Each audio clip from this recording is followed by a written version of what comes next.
പ്രാർത്ഥനയുടെ പാരമ്പര്യം എന്ന് പറയുന്നത്. ഉൽപ്പത്തി 24:12.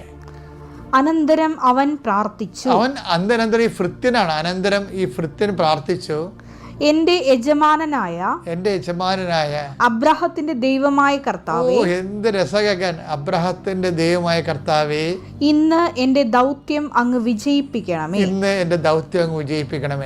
എന്റെ യജമാനന്റെ മേൽ കനിയണമേ. ഞാനിതാ ഈ കിണറ്റുകരയിൽ നിൽക്കുകയാണ്.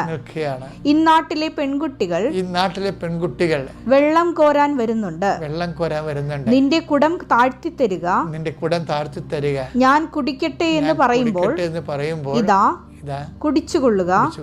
നിങ്ങളുടെ ഒട്ടകങ്ങൾക്കും ഞാൻ വെള്ളം കോരിത്തരാം എന്ന് പറയുന്ന പെൺകുട്ടി ആയിരിക്കട്ടെ അങ്ങയുടെ ദാസനായ ഇസഹാക്കിന് അങ്ങ് നിശ്ചയിച്ചിരിക്കുന്നവൾ.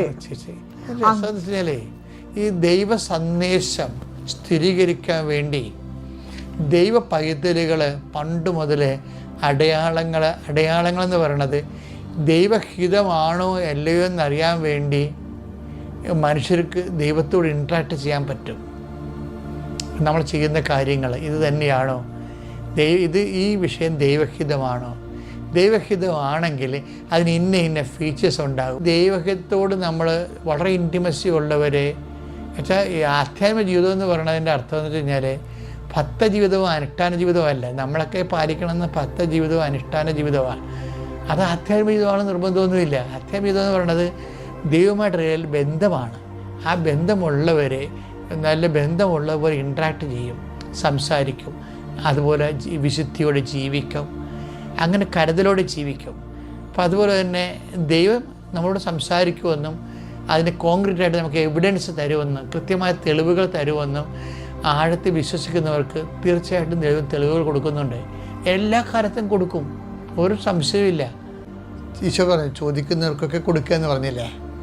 അതുപോലെ തന്നെയാണ് നിന്നോട് 1 മൈൽ പോകാൻ ആഗ്രഹിക്കുന്നതിൻ്റെ കൂടെ നീ 2 മൈൽ പോകാൻ പറഞ്ഞില്ലേ? അപ്പം ഒരു മനുഷ്യ അത് വെച്ചാൽ അപ്പോൾ ആ വചനങ്ങൾക്കും മനസ്ഥിതികൾക്കൊന്നും മാറ്റമില്ല. ഒരു നോൻപെല്ലാം കഴിയുമ്പോൾ ആ നോൻപിൻ്റെ ഒരു ഫലങ്ങൾ നമുക്കും മറ്റുള്ളവർക്കും ലഭ്യമാണെന്ന് നമ്മൾ ഉറപ്പ് വരുത്തണം.